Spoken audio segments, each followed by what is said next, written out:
Donc, au niveau de la Banque de France, on diffuse un certain nombre d'informations que l'on collecte directement auprès, notamment des chefs d'entreprise. Et parmi les indicateurs que l'on suit régulièrement, alors il y a deux sortes d'indicateurs. Il y a des indicateurs conjoncturels, on est sur des enquêtes de tendance, c'est-à-dire qu'on pose la question à un panel représentatif et constant de chefs d'entreprise, on lui pose chaque mois toujours les mêmes questions pour voir des évolutions. Alors dans l'industrie, ça va être sur la production, ça va être sur l'évolution du prix d'achat des matières premières, des prix des produits finis, l'évolution du carnet de commandes, et tout. Dans les services marchands, on aura des questions également à peu près similaires, et les bâtiments travaux publics. Et puis, il y a une autre analyse que l'on fait a posteriori, mais qui est toujours intéressante, dans une analyse de territoire notamment, ou de filière.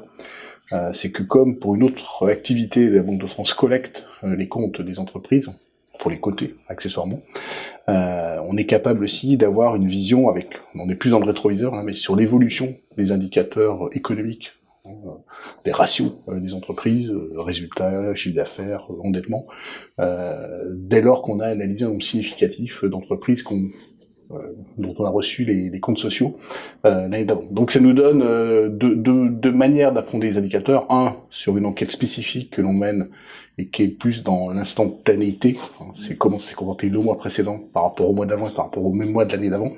Et une autre qui est plus rétrospectif, sur l'année écoulée, et qui nous permet là aussi de voir des tendances de structure, des tendances de fond d'un système économique d'une zone, d'une eurométropole, et éventuellement d'avoir derrière des indicateurs sur l'évolution d'une filière ou d'entreprise sur un territoire donné. Alors, on regarde naturellement dans les indicateurs qu'on a sur l'eurométropole et sur quasiment tous les territoires, c'est l'évolution éventuellement l'évolution de tout ce qui est niveau de production, niveau de taux d'utilisation des capacités de production, puisque ça c'est souvent significatif d'investissement à venir. On regarde aussi comment est financé le territoire, c'est-à-dire qu'on a aussi des statistiques sur la distribution des crédits par entreprise, donc ça nous permet de voir si quand il y a des besoins de financement, le financement derrière se met en place ou pas. Et donc, naturellement, sur l'Eurométropole, il y a quand même quelques belles entreprises, que ce soit dans l'industrie ou dans les services, et on est capable effectivement d'avoir cette approche. Alors, sachant que la plupart de nos enquêtes sont quand même à dimension régionale, pour éviter parfois la transparence statistique, tout simplement. Mais malgré tout, on est capable effectivement sur un territoire donné d'avoir des évolutions d'activité et de voir un peu ce que ça donne. Alors c'est vrai que sur les indicateurs, France Travail va être essentiellement sur des indicateurs sur le marché du travail. Alors sur la métropole de Metz, avant déjà d'aller peut-être sur les points d'attention, il y a quand même un certain nombre d'indicateurs ou de données qui montrent que c'est un territoire qui a quand même des atouts, hein.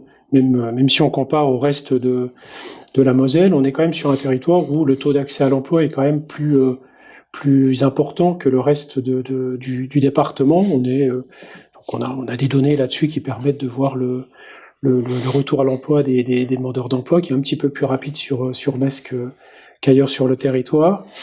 C'est essentiellement porté par des secteurs dominants. M. Brunel disait, on a l'industrie, mais on a aussi les secteurs de la santé, secteurs des services, d'hôtellerie, restauration, qui portent beaucoup la dynamique emploi sur la métropole. Une métropole où on voit plus de contrats de travail durables, plus de CDI, plus de contrats longs qui sont proposés aux demandeurs d'emploi, une population de demandeurs d'emploi qui est un peu plus jeune que la moyenne, avec une durée de chômage un peu plus courte, donc moins de demandeurs d'emploi de longue durée, et puis plus globalement une demande d'emploi où on retrouve plus de cadres ou de diplômés à Bac+3 par exemple, qui sont un peu plus nombreux qu'ailleurs sur le territoire. Donc déjà, les premières données nous montrent quand même les atouts de la métropole par rapport au marché du travail. Alors, on a aussi des points, des enjeux, des points de faiblesse, ou en tout cas des points à travailler. Une représentation quand même des publics qui sont résidents dans les quartiers prioritaires de la ville, donc avec des problématiques particulières, notamment sur le niveau de formation, un niveau de formation plus faible, et puis surtout un accès à l'offre de formation beaucoup moins importante, beaucoup moins facile que pour les autres publics. Une faiblesse que l'on retrouve d'une façon générale quand on regarde les données, une facilité à utiliser les outils numériques qui n'est pas partagée par l'ensemble des populations en recherche d'emploi, Et aujourd'hui, on sait que le numérique, il est là pour le quotidien, que ce soit pour toutes les démarches administratives, dont la recherche d'emploi, dont l'insertion. On a une problématique particulière sur les personnes qui ne maîtrisent pas la langue. Donc là, on voit bien que dans toutes les données chiffrées, on a cette problématique-là qui ressort avec un public qui a besoin de maîtriser le français. Et donc, il y a des dispositifs qui existent, mais en tout cas, on sait qu'on a un point d'attention là-dessus. On a toutes les problématiques liées aux freins de santé, les freins sociaux, etc., qui viennent renforcer du chômage de longue durée. Et puis, puisque je pense que vous attendez un petit chiffre quand même, alors que je m'étais dit que j'allais pas en donner trop. En général, quand on commence à donner plein de chiffres, on sort toute une litanie. Mais là, je dirais, en point d'attention, on a quand même une légère hausse du chômage en fin d'année. La métropole est une hausse qui est moins marquée que pour le département. Mais si je donnais un point d'attention, surveiller quand même la demande d'emploi des jeunes. Je vais te donner un chiffre. On a une évolution de 1,6% sur un an du chômage sur la métropole de Metz. Pour les jeunes, on est à plus 2,1%. Donc on voit que c'est plus intense. Et sur le dernier trimestre, les jeunes, c'est plus 6%. À modérer, parce qu'on sait que en septembre, octobre, on a toutes les entrées sur le marché du travail des jeunes qui sortent du système scolaire. Donc ça amplifie toujours les chiffres sur le dernier trimestre, mais quand même, on sent que il y a un point d'attention à avoir au niveau des jeunes.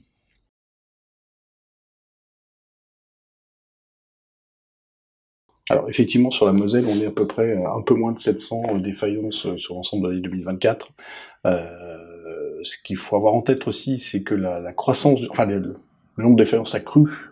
Alors là, c'est nos chiffres sur la Moselle, en Moselle, mais de manière beaucoup moins marquée d'ailleurs que sur le reste de la région et sur le territoire national. Donc ça, c'est un point important. Il faut savoir qu'en Moselle, le dernier chiffre atteint est inférieur à la moyenne long terme des défaillances constatées sur 12 mois, donc sur 12 mois glissants. Donc c'est-à-dire que la Moselle est un peu préservée. Alors, la tendance de fond, elle est là, la tendance de fond à l'augmentation du nombre de défaillances d'entreprises est là.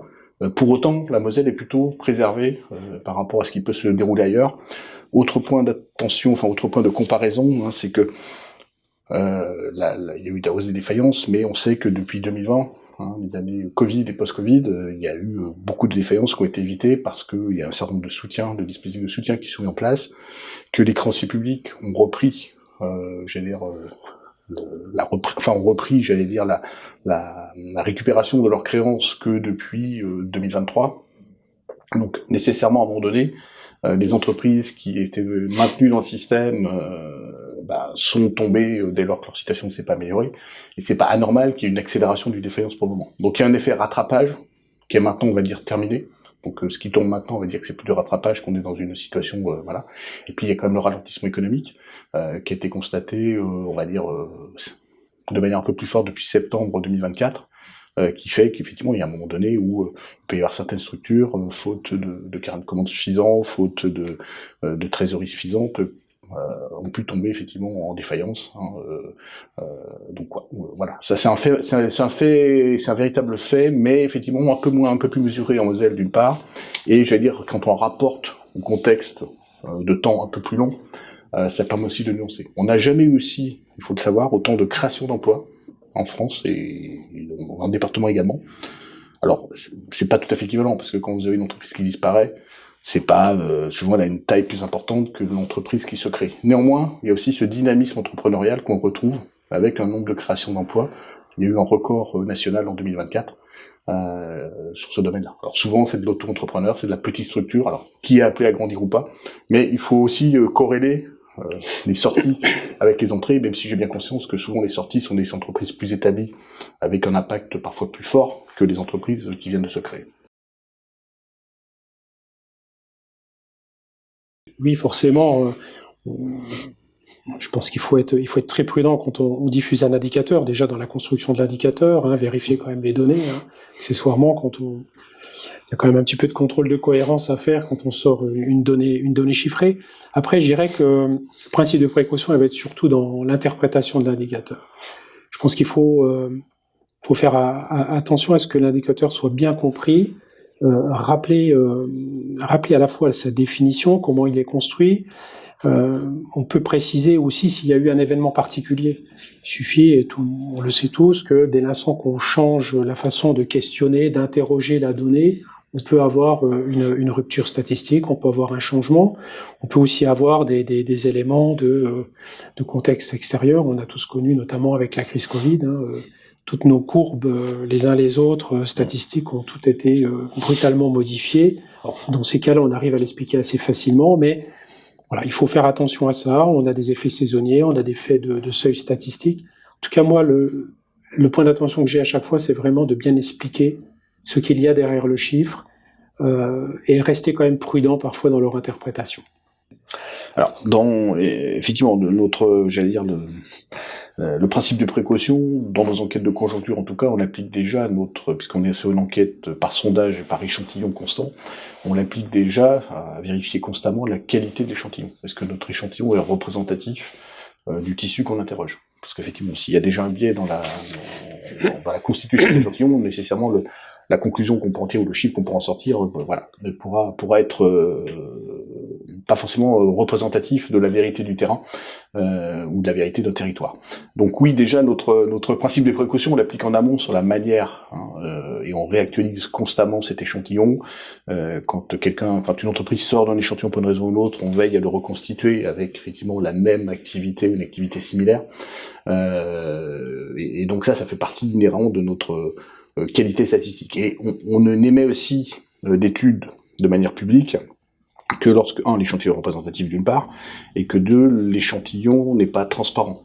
Parce que, même sur des grands territoires, vous pouvez avoir un gros acteur économique qui va vous peser, effectivement, dans la filière dont il est, parce que, je sais pas, s'il a 10 000 salariés et que tous les autres autour en ont 500, il va forcément vous sortir du lot et vous allez quasiment pouvoir lire ses propres tendances dans l'échantillon. Donc on veille aussi, parfois on ne diffuse pas de l'info, parce qu'on sait que on est représentatif, mais on est transparent. Donc à la fois il faut veiller à ce que la qualité de la base statistique, et à la fois de rester sur du secret statistique, c'est-à-dire que à partir de nos données, personne n'arrive à deviner qui se cache derrière. Voilà, ça c'est le premier point.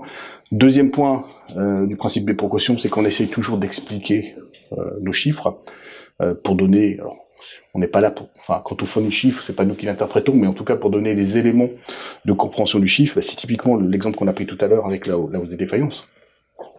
La hausse des défaillances, elle est tangible, réelle, avérée. Pour autant, quand on dispose de séries statistiques longues dans le temps, ça permet aussi de se placer dans l'espace-temps. On est toujours très... c'est le monde contemporain, on est toujours très affecté à ce qui se passe hier, et pas forcément avant-hier, toujours dans l'instantané. Donc dire que le chiffre augmente de 15%, c'est bien, mais 15% par rapport à quoi? Donc se référer parfois à une valeur absolue. Quand on dit l'investissement baisse de 10%, c'est quoi le montant d'investissement? C'est pas du désinvestissement, c'est que l'investissement était moins fort, mais quand on revient sur des chiffres en valeur absolue, ça nuance aussi l'interprétation qu'on peut en avoir. Et puis dans le temps, typiquement, ça augmente, mais par rapport à une valeur historique, une moyenne longue période, où on se situe. Donc ça, c'est des éléments qui peuvent permettre de donner des éléments de comparaison et d'explication sur un chiffre ou une donnée qu'on va sortir brute. Parfois, derrière une variation en pourcentage peut cacher une valeur absolue qu'il est intéressant d'avoir en tête, et puis donner aussi une longueur de temps à la donnée qu'on peut fournir. Je serais tenté de dire que l'indicateur n'appartient pas à celui qui le fournit, mais appartient à celui qui s'en sert. Donc derrière, l'interprétation que l'on fait dépend effectivement de l'utilisateur de la donnée et pas forcément du fournisseur de la donnée. Alors très souvent, les informations qu'on peut fournir sont plutôt des éléments d'information que l'on donne au milieu économique sur l'évolution d'un secteur, sur le taux de rentabilité moyen, sur tel type d'activité, etc. Selon le type d'enquête que l'on manie. Donc souvent, on est plus dans l'information qui derrière peut permettre éventuellement plus de décisions. Par contre, parfois, je sais que sur certaines données, on a été beaucoup plus, la donnée était beaucoup plus opérationnelle. Je prends un exemple parce que je l'ai en tête. Quand l'inflation était à des taux un peu plus élevés qu'aujourd'hui, donc il y a 2-3 ans en arrière, nos prévisions d'inflation sur une année intéressaient fortement les chefs d'entreprise, notamment dans l'optique des NAO, des négociations annuelles obligatoires de salaire. comme base. Ça voulait pas dire que c'était forcément le chiffre qu'on donnait le chiffre qu'on prévoyait qu'allait être adopté, mais ça leur permettait, dans leur négociation annuelle, de dire, bah voilà, d'après la Banque de France, l'inflation en telle année sera de tant, donc ça peut être une base de discussion avec les organisations syndicales dans notre négociation annuelle. Voilà, typiquement, j'ai cet exemple. Alors c'est un peu moins prégnant maintenant puisque l'inflation est revenue sous contrôle. Et c'est peut-être un sujet un peu moins. On n'avait plus l'habitude de l'inflation, donc on a redécouvert l'inflation que certaines personnes n'avaient pas connue depuis 30 ans. Néanmoins, typiquement dans ces périodes qui étaient un peu plus atypiques, notre prévision d'inflation a servi dans certains établissements, dans certaines entreprises, pour établir la base de dialogue avec les syndicats. Je pense qu'on est quand même sur des éléments qui peuvent avoir effectivement quand même un caractère stratégique dans les moments clés de la vie de l'entreprise. Que ce soit avant de s'engager sur des développements, des investissements, bien sûr de recruter, si on doit recruter, développer l'effectif ou même le réduire. Je pense que c'est si on prend l'exemple d'une entreprise qui doit recruter, que ce soit dans une situation d'ouverture de site ou de développement, je pense qu'il a quand même besoin d'avoir une vision assez fine de la demande d'emploi, des compétences qui sont disponibles sur son territoire, connaître les taux de tension, connaître la mobilité des demandeurs d'emploi, savoir jusqu'où il peut aller les chercher, les recruter, la moyenne des salaires pratiqués pour travailler sur son attractivité, etc. Donc je pense que ce sont toutes des données qui permettent d'anticiper le recrutement. Bien sûr, on est là pour les aider à aller choisir les bons process de recrutement, mais ça peut aussi décider de mettre en place des offres de formation complémentaires si on sait qu'on a une demande d'emploi qui n'est pas suffisante sur le territoire en termes de compétences. Voilà, je pense que avant un gros recrutement, un développement, une ouverture, je pense que c'est un élément assez important parce que même si on a les bâtiments, même si on a les investissements financiers, à un moment donné, si on n'a pas la main-d'œuvre pour produire le service ou le produit, le développement est quand même assez fortement compromis. Et d'ailleurs, ces dernières années, quand on était dans des périodes où il y avait des tensions très fortes de recrutement, les employeurs le pointaient comme un élément qui freinait le développement économique et qui leur faisait perdre de la croissance.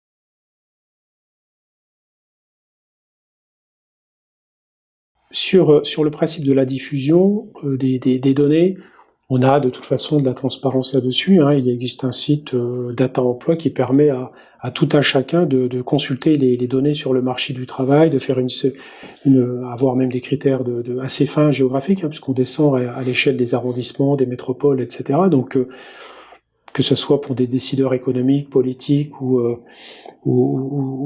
simplement des particuliers qui ont envie ou des journalistes qui ont envie d'avoir des données sur le marché du travail. On a ces données qui sont disponibles.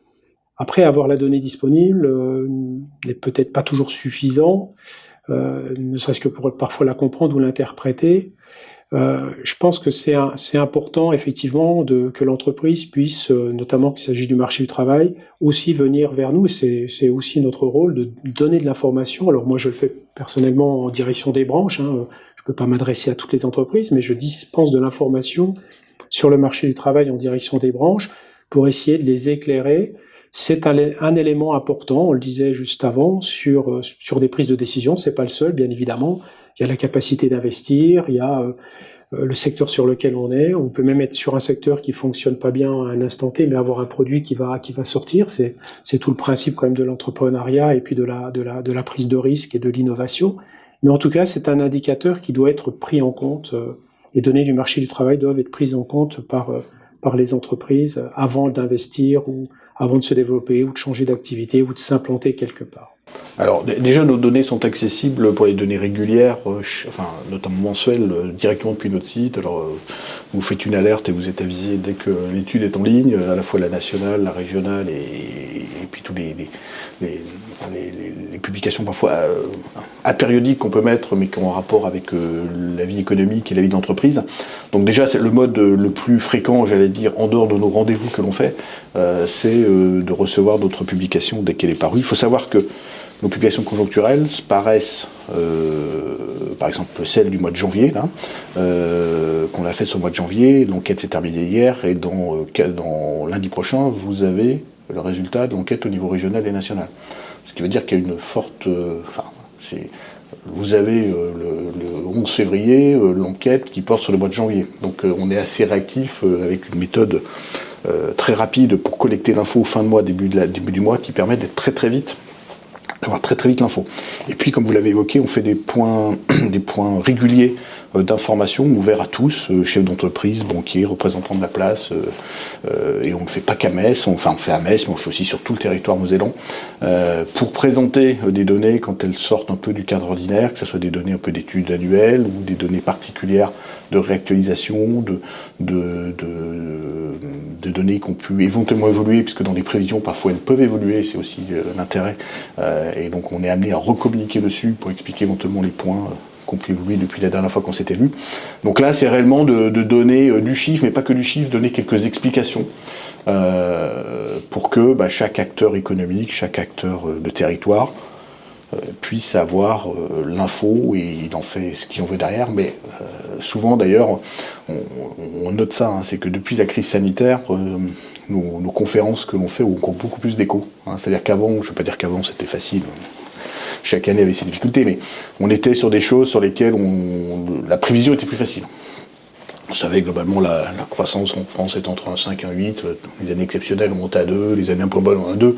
Mais on était, depuis la crise sanitaire, où tous nos paradigmes ont peu disparu, on est très attendu, et on le voit dans la fréquentation de nos manifestations, c'est qu'il y a un besoin d'information de la part des décideurs, d'informations remis dans leur contexte, avec effectivement les éléments aussi de comparaison que l'on peut faire.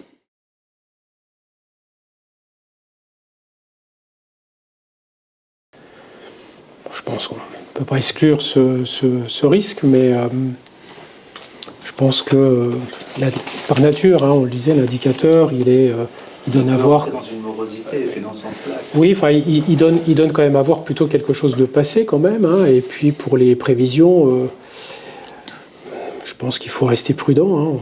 On a quand même beaucoup de prévisions qui évoluent dans le temps et qui changent vite maintenant. Donc on peut avoir des changements d'orientation qui peuvent être assez importants. Donc moi, je pense que les indicateurs sont, on l'a dit tout à l'heure, des éléments importants dans la prise de décision. Je ne pense pas qu'aujourd'hui, ce soit bien évidemment les seuls qui vont donner cette décision, qui vont faire prendre une décision d'aller dans un sens ou de complètement freiner les investissements. Après, il y a les indicateurs économiques, il y a la conjoncture nationale, voire maintenant internationale, qui s'invite. Mais quand moi je regarde sur le marché du travail, les indicateurs du marché du travail sont des éléments qui permettent de décider comment on va y aller. Je ne pense pas que ça freine vraiment des projets. Sur les indicateurs, après, chacun les prend comme il souhaite, mais je pense que le chef d'entreprise, quand il prend une décision, il se base sur un contexte qu'il connaît et qui lui permet de lever de valider peut-être une optique et de lever certaines incertitudes. Pour autant, je pense que les entrepreneurs ont aussi parfois un plan stratégique et un plan d'action qui est aussi indépendant des seuls indicateurs qu'on va donner. Je pense que les grandes innovations n'ont pas forcément été faites toujours. Il y a parfois des intuitions ou des perceptions de marché un peu différentes de ce qui est ressenti dans la réalité, parce que le marché n'est pas tout à fait le même, parce qu'il peut y avoir une niche à créer, etc. Et que les indicateurs, ça donne une information générale, ça donne un contexte, mais que ça, à mon avis, ça ne nuit pas. Alors il peut y avoir aussi un excès de prudence, effectivement, des décisions qui soient prises de mettre en sommeil certaines choses de temps que ça revienne à un niveau plus acceptable, mais voilà, même une mauvaise conjoncture, ça peut être aussi l'occasion pour un chef d'entreprise de se développer, parce qu'on sait très bien que les bonnes affaires, à la rigueur, on les fait quand ça va moins bien.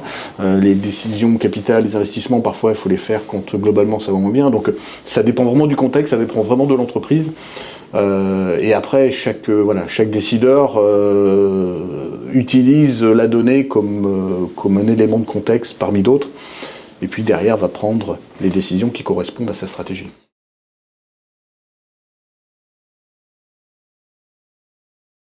Très clairement, pour nous, les indicateurs du marché du travail vont diriger l'intensité de notre offre de service. Où est-ce qu'on va mettre l'effort? On parlait tout à l'heure de ce petit frémissement sur le chômage des jeunes. Forcément, on va regarder ça de près. Et si ça devait devenir quelque chose de plus qui dure et qui s'amplifie, forcément on réajusterait notre offre de service et les moyens qu'on met à l'accompagnement des jeunes. Par exemple, sur les jeunes, aujourd'hui, on a des dispositifs d'accompagnement dit intensif, accompagnement intensif jeune, le contrat d'engagement jeune, qu'on partage d'ailleurs avec les missions locales. On n'est pas les seuls acteurs sur le territoire, on a des partenaires. On a des structures comme l'école de la deuxième chance, ici, tout près à Montigny, le service militaire volontaire, etc. Donc on est quand même un réseau d'acteurs qui va se mobiliser. Ce qui va changer avec l'indicateur, c'est le niveau qu'on va y mettre, les moyens qu'on va y affecter. Et puis on va intensifier les actions, on va augmenter le nombre d'actions en direction de ce public. Sur le sujet des compétences, c'est un sujet assez important parce que on a bien sûr toute l'offre de formation continue qui existe, le système scolaire, etc. Donc, avec notamment un rôle important de la région là-dedans. Nous, les indicateurs, nos enquêtes aussi, on parlait tout à l'heure d'enquêtes, on fait des enquêtes besoins de main-d'œuvre annuelles. Ces enquêtes qui nous donnent quand même la projection des besoins des entreprises pour l'année d'après, ça nous permet quand même d'orienter aussi nos achats de formation. Chaque année, France Travail, la région aussi, on le fait en concertation avec le conseil régional, on achète une offre de formation continue pour les demandeurs d'emploi du territoire. Et donc ces achats de formation sont guidés par les besoins des entreprises, on mesure les écarts entre leurs besoins et la demande d'emploi disponible. Donc ça, c'est quand même des éléments importants parce que déjà, ça nous permet de flécher sur quels besoins, où est-ce qu'on met les achats de formation et donc le budget sur la formation. On a des publics qui sont identifiés comme étant des publics beaucoup plus éloignés de l'emploi. On en parle beaucoup, les bénéficiaires du RSA. Je le disais tout à l'heure, sur les métropoles, on peut avoir des publics qui sont dans les quartiers prioritaires de la ville. Là, très clairement, à chaque fois qu'on voit une hausse sur ces publics-là, des difficultés particulières, on essaye d'avoir une réponse. Souvent, la réponse, elle est partenariale. Si on prend par exemple les quartiers prioritaires de la ville, on va, par exemple, essayer d'amener une action au cœur du quartier. C'est ce qu'on a fait en octobre sur le quartier de la Patrotte, où on a installé ce qu'on appelle la place de l'emploi. Et ça, on l'a fait en partenariat avec la ville de Metz, qui nous a permis d'y aller. On va aussi développer des process de recrutement plus innovants. Quand on a des entreprises qui recherchent toujours plus de personnel qualifié, quand la qualification manque parfois sur le territoire, on va aller rechercher des aptitudes et on mettra de la formation derrière. On va recruter par exemple avec ce qu'on appelle la méthode de recrutement par simulation, où au travers de tests, on va détecter des habiletés. Ces habiletés-là nous permettent d'identifier des profils qu'on n'aurait peut-être pas regardés sur CV, qui viennent augmenter le potentiel de candidats à recruter. Et parfois, on fait une petite adaptation de formation qui va permettre de correspondre aux besoins de l'entreprise. Mais on peut utiliser aussi des recrutements différents. On a beaucoup développé un petit peu sous l'énergie des Jeux Olympiques ce qu'on a appelé les stades vers l'emploi. On en a fait un petit peu sur tout le territoire et sur Metz, on en a fait notamment avec le club de tennis de table où on avait près de 200 personnes qui étaient présentes. Donc, principe, des demandeurs d'emploi, des chefs d'entreprise qui se rencontrent autour d'un événement sportif sans savoir qui est qui. Ça brise un peu la glace, ça permet de montrer un petit peu les qualités qu'on peut avoir au travers du sport. Et puis l'après-midi, un job dating plus classique. Donc c'est des choses qui fonctionnent bien. La ville de Metz nous avait mis l'anneau d'athlétisme à disposition à 2 reprises. Donc voilà, on a pu quand même profiter de belles installations. Donc ce sont tous ces partenariats qu'on va nouer pour renforcer la réussite de l'action. Bénéficiaire du RSA, c'est du partenariat avec le conseil départemental, avec le département de la Moselle pour être plus efficace. Voilà, sur les demandeurs d'emploi de longue durée, par exemple, on va travailler avec les réseaux des structures d'insertion par l'activité économique, les chantiers d'insertion, les entreprises de travail temporaire d'insertion, etc. Les chiffres sont là vraiment pour nous dire où est-ce qu'il faut qu'on mette l'effort. Après, le reste, c'est le métier, et c'est le travail de France Travail et des acteurs qui sont sur le territoire et des partenariats qu'on peut avoir. Alors, au niveau des entreprises, on a plusieurs services qui sont totalement du service public, donc accessibles gratuitement et j'allais dire anonymement du chef d'entreprise vers la Banque de France. Il faut savoir que dans chaque Banque de France départementale, donc à Metz pour la Moselle, nous avons un ou plusieurs correspondants qui sont directement en lien avec les patrons plutôt de TPE, parce que dans les grands groupes, souvent on n'a pas besoin de nous. enfin, on est aussi accessible aux grands groupes, mais le besoin est moins fort dans les grands groupes, c'est plutôt les TPME, sur des sujets voilà, sur lesquels le chef d'entreprise est en interrogation. Alors parfois c'est des sujets qu'on peut traiter nous-mêmes, mais je reviendrai sur certains d'entre eux, donc on le prend en charge. Parfois c'est des sujets où on est juste, j'allais dire, entremetteur, entre guillemets, c'est-à-dire qu'on va trouver, par rapport à la problématique de le chef d'entreprise, l'interlocuteur dans la sphère publique, la sphère professionnelle, qui va pouvoir répondre à la question qu'il se pose ou à la problématique qu'il veut développer. Donc là, on joue un peu le rôle de go-between entre le chef d'entreprise qui a un sujet et puis la personne que l'on va mettre en face de lui, ce qui lui permet aussi de gagner du temps, d'éviter d'aller chercher le bon interlocuteur, qui n'est pas celui qu'on trouve dans l'annuaire forcément. Et voilà, donc ça c'est typiquement, on a ce service-là. Donc, tout chef d'entreprise qui a une problématique de développement, de retournement, une problématique bancaire peut venir vers nous et nous on lui trouve le bon interlocuteur. Pour certaines, on peut être à même de le traiter nous-mêmes. Je pense par exemple à la médiation du crédit, qui est un dispositif qui existe depuis la crise financière de 2008. Alors ça a été mis en place plutôt début 2009. Dans chaque département, la Banque de France est le médiateur du crédit, c'est-à-dire qu'elle a en charge pour une entreprise qui a une difficulté, soit pour financer ses investissements, soit pour financer ses besoins en fonds de roulement, soit elle avait une autorisation de découvert et du jour au lendemain son banquier la lui retire, avec le délai de prévenance de 60 jours qui est réglementaire. L'entreprise peut venir vers nous et on va essayer de trouver un accord avec les banquiers pour que, dès lors que le besoin est justifié, qu'on puisse mettre en place le financement. On est sur de la médiation, donc il n'y a pas d'obligation de résultat, ça ne marche pas à tous les coups, mais un ordre de grandeur, dans 67% des cas, donc exactement 2/3 des cas, on arrive à trouver une solution qui est plus favorable au dirigeant que ce qu'il aurait pu négocier tout seul. Donc ça veut dire que c'est un dispositif qui marche. Donc en ces temps où c'est un peu plus tendu, on en reparle. On en reparle aussi avec tous les intermédiaires du monde économique qui peuvent diffuser l'information largement, les organisations professionnelles, les chambres consulaires, tous les relais auprès des entreprises qui existent dans tous les domaines, de telle manière que si le mécanisme n'est pas connu, qu'on puisse le faire connaître, parce que nous, ça fait vraiment partie de notre job. La Banque de France parle aux banques et parle aux entreprises, et on est un peu parfois le dictionnaire entre les deux. La personne qui va mettre autour de la table des gens qui ne parlent pas le même langage, mais au final, on va arriver à trouver une solution parce que le chef d'entreprise a compris pourquoi le banquier lui demandait ça, et le banquier comprend peut-être parfois mieux la problématique exprimée par le chef d'entreprise, qui n'a pas forcément le même langage. Donc c'est un peu notre rôle de traducteur, ou d'accompagnateur entre les deux mondes pour pouvoir trouver des solutions. Après, on a aussi la Banque de France développe depuis maintenant 6-7 ans toute une formation, une gamme de formations, donc là aussi on est du service public, c'est totalement gratuit, alors à la fois auprès du public particulier, mais c'est pas forcément l'objet du sujet, mais aussi vis-à-vis des chefs d'entreprise, avec des petites formations, mais qui sont plus sous la forme de jeu en plus, donc c'est plutôt un côté sympa, c'est mieux qu'un diaporama PowerPoint, enfin à mon sens, et voilà, ça donne une autre vision de la Banque de France, où il n'y a pas que des barreaux, et voilà, il y a aussi des jeux, dont est producteur de jeux, et qui permettent d'appréhender, pour un chef d'entreprise qui est né dans le guidon, qui n'a pas forcément fait des études financières au départ, parce que c'est pas l'objet premier de son entreprise, d'apprendre ce que c'est qu'un BFR, un besoin de fonds de roulement, que quand on développe certains types de clientèle, les délais de paiement sont plus longs, donc ça veut dire qu'il faut avoir conscience qu'il y aura une ressource à trouver, alors qu'il peut être une ressource en fonds propres, une ressource bancaire, etc.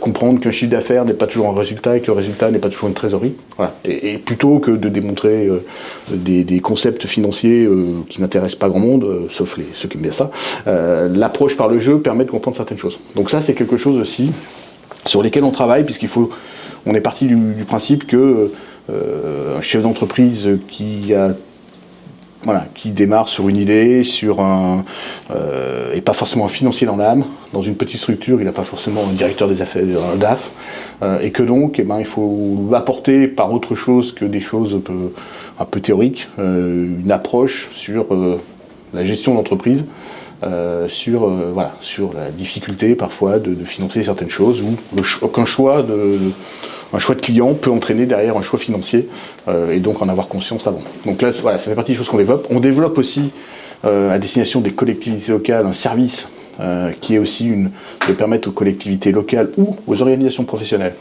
de bien connaître les forces et faiblesses du territoire, puisque de savoir éventuellement, potentiellement, le nombre d'emplois menacés sur un territoire, c'est toujours intéressant en termes d'anticipation de politique publique ou d'accompagnement.